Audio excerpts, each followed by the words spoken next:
వీళ్ళిద్దరి ప్ర ప్రభావంతోనే జరిగిందా? లేకపోతే వీసీ గారికి కంప్లెయింట్ ఏం చేయలేదా? వీరిద్దరు ప్రభావంతోనే జరిగింది. మేము వీసీ గారికి కంప్లైంట్ చేయడానికి వెళ్తే ఒక దళిత సామాజిక వర్గం మాదిగ బిడ్డగా 108 సంవత్సరాల నుంచి ఉన్న ఉస్మానియా యూనివర్సిటీ చరిత్రలో ఒక మాదిగకు ఇచ్చిన అని చెప్పి ఇన్ని రోజుల నుంచి గవర్నమెంట్ గొప్పగా చెప్పుకునే గవర్నమెంట్లో ఒక మాదిగ వీసీ మాదిగ విద్యార్థినే కలవడానికి శంకిస్తున్నాడు. కలవకుండా ఒక సెక్యూరిటీ ఆఫీసర్లతో పోలీస్ వారితో మమ్మల్ని అడ్మినిస్ట్రేషన్ బిల్డింగ్కి రానివ్వకుండా అడ్డుకోవడం జరుగుతుంది.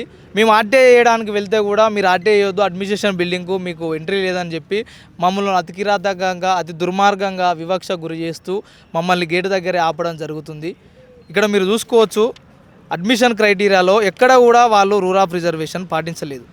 మీకు ముఖ్యమైనది ఏంటంటే ఈ రిజిస్టర్ గారు అత్యంత ప్రేమ ఉంటే సామాజిక వర్గాన్ని తీసుకొచ్చి ఇంట్లో కూర్చోబెట్టుకోవాలి, పక్కన కూర్చోబెట్టుకోవాలి, మా మీద రుద్దకూడదు. ఉస్మానియా యూనివర్సిటీ అంటేనే పేద విద్యార్థులకు నిలయం, బడుగు బలహీన వర్గాలు చదువుకునే వారికి అవకాశం ఇచ్చే అమ్మలాంటి కన్నతల్లి ఉస్మానియా యూనివర్సిటీ.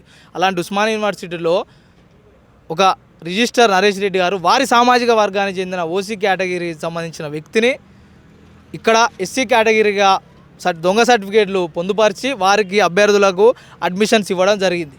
ఆ అభ్యర్థుల పైన మరియు రిజిస్టర్ ఓఎస్డీ వారి మీద చట్టరీత్యా చర్య తీసుకోవాలి, వారి అడ్మిషన్ క్యాన్సిల్ చేయాలని మేము మీడియా ముఖంగా గవర్నమెంట్ వారికి అభ్యర్థిస్తున్నాం. ఎంతమంది ఉంటారు మొత్తం? దాదాపు 20 మందికి ఇలాగా దొంగ సర్టిఫికేట్లు ప్రకటించిన వారికి అడ్మిషన్ ఇవ్వడం జరిగింది.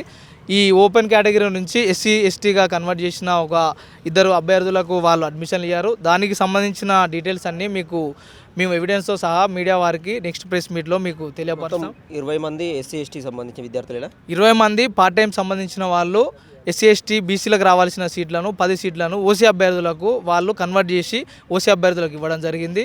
దానికి సంబంధించి మేము ఆర్టీఐ చేసాము, మీరు చూసుకోవచ్చు. ఇది మా ఆర్టీఐ కాపీ.